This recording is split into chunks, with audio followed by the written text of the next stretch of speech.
And thanks to Shopify for sponsoring this video. So we dissected a pair of the Reebok Omnizone 2s, AKA the Reebok pumps, I think last year, and I love these shoes. They're like one of my childhood dream shoes. I remember all the advertisements and the movies that were using the pumps, you know?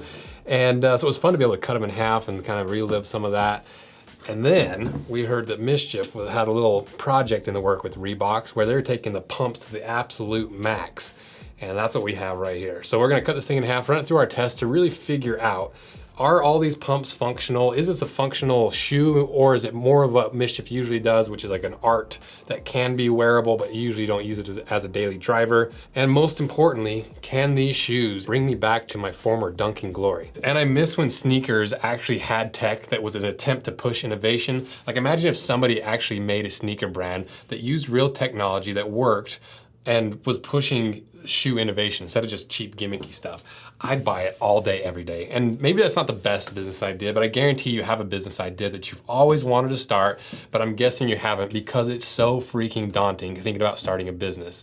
So let me give you 3 quick tips and things you need to know before starting a side hustle or business after I tell you a little bit about Shopify, because Shopify is an all-in-one commerce platform that has literally everything you need to start and run your business, side hustle, art project, portfolio, anything you can imagine. And it's very cheap and ridiculously easy. And I'm really passionate about this because my fun little leatherworking side hustle in college turned out to be my entire career that I absolutely love most of the time. And my whole business is ran with Shopify, no joke. It's a complete powerhouse because my website's built on it. I sell all my products on it. I track my inventory with it. We do all the shipping with Shopify. The customer service is ran through Shopify. And everything that you need on the back end of your business, we do with Shopify, one single platform.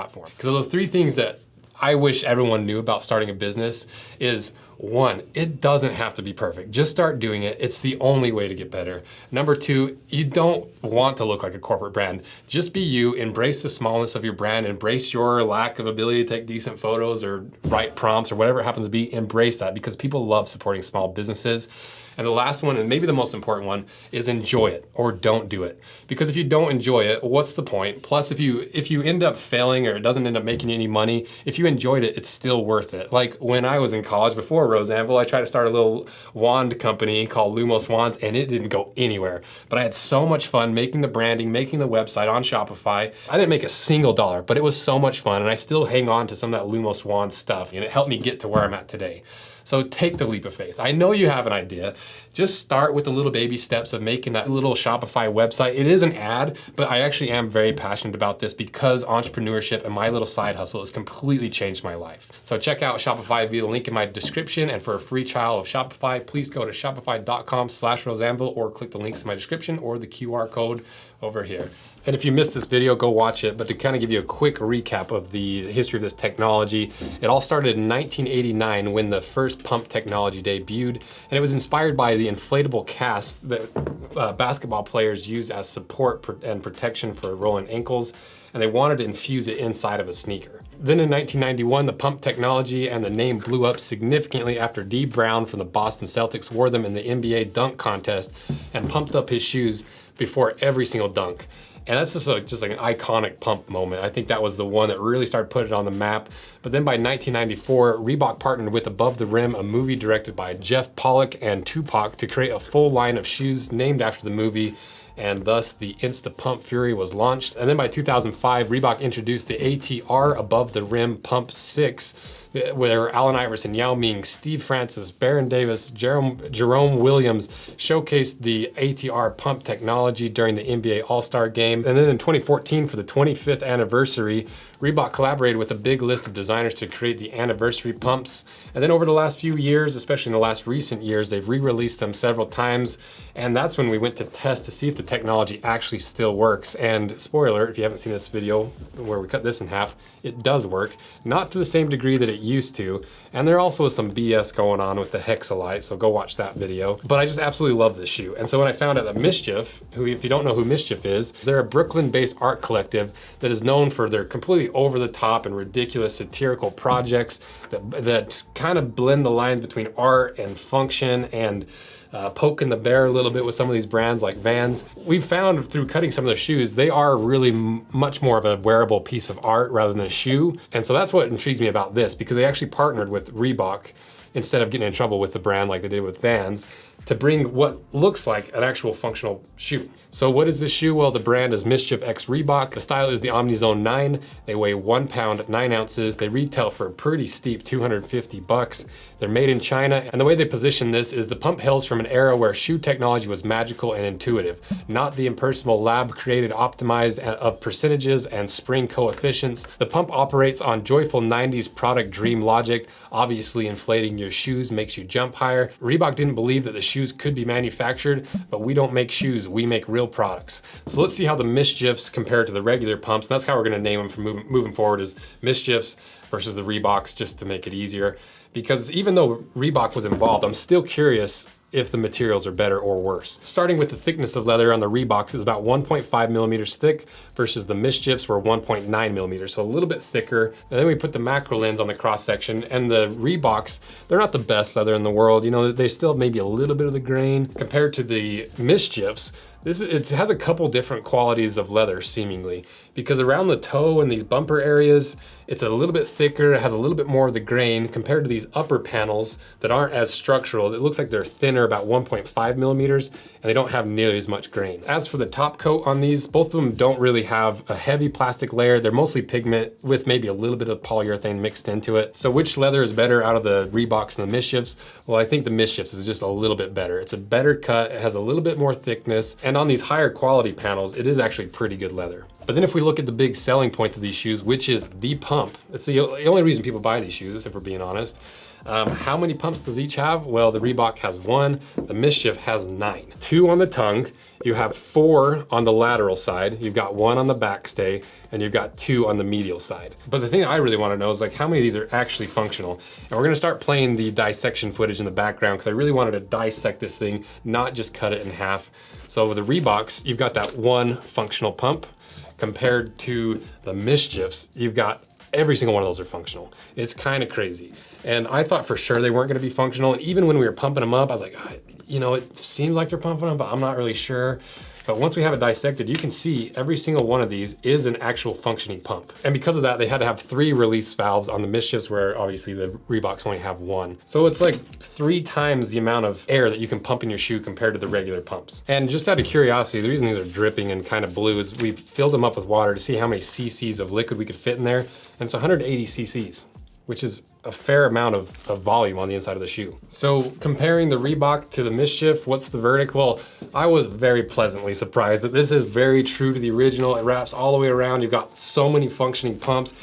It's so ridiculous that I like this one. You know, how do you not choose this one as above the single pump, single bag of the regular Reeboks? But does that actually mean they're gonna be more functional? Are you actually gonna get more support from this? Is it just a gimmick to kind of feel it squeeze around your foot? Well, to find out, let's do the dunk test and see if pumping these up makes any noticeable difference when I'm attempting to try to dunk a basketball. I forgot the basketball, so we're gonna dunk the next best thing. We're gonna dunk a chunky dunky. So what we're gonna do is starting point here. I'm gonna line up the other way, and it's gonna be a 1-step plant and dunk.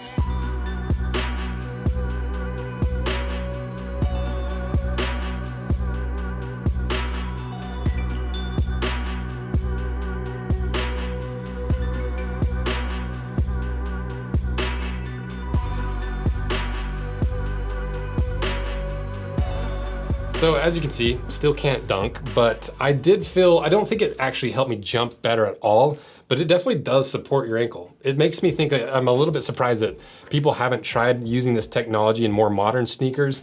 I think part of the reason is I've heard from several people in articles and whatever, TikTok's probably more than anything, that they've gone away from these high top sneakers and wrapping ankles with tape because it's actually more prone to injuring yourself because it's so stable. And once it rolls, it really rolls compared to more low top style basketball sneaker. You have a lot more control. It's not gonna tip as hard. And if you do roll, you have a lot more recovery ability. So that might be why, but it really was surprising how much support you do get from this, even though it is, you know, it's a MSCHF sneaker. It's not a high performance basketball sneaker, but still surprising. But a lot of times the real sins and the bad issues and the corners cut are on the inside of the shoe, so let's cut these in half and see what's going on.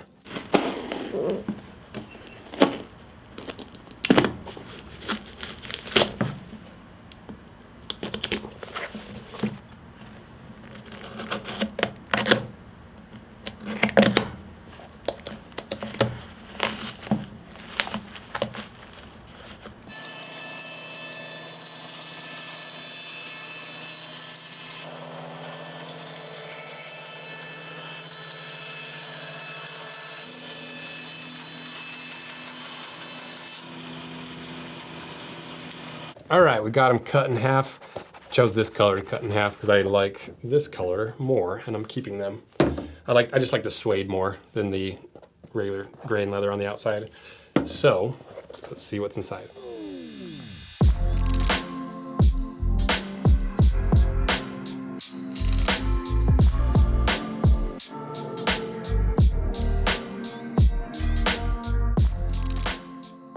So it seems like, surprisingly, these are built to the same Reebok standard.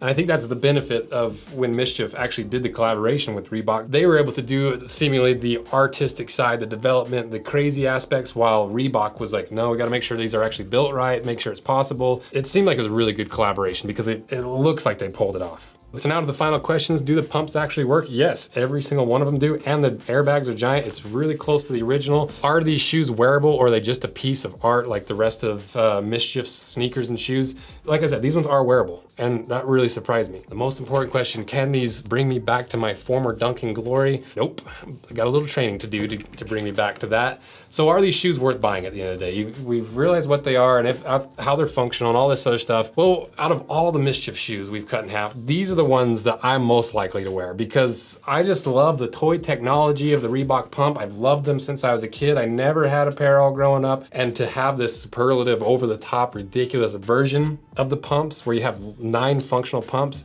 it's hard for me not to fanboy over them and completely fall in love with them. For 250 bucks, it's pretty steep for a sneaker, but I like them. If you're trying to just find a good basketball sneaker, there's way better basketball sneakers. This is more for people maybe like me who just love the pumps and love how ridiculous and over the top they are. But I like doing these MSCHF videos because it allows us to just go deep into some of the odd territory of like shoe technology, what's possible, and how people can take a really obscure concept and figure out a way to make it into reality. So thank you guys for watching this, and thanks again to MSCHF for sending these over to us. Let me know what other sneakers you want us to cut in half, especially this old school tech, which I absolutely love. So thank you guys. See ya.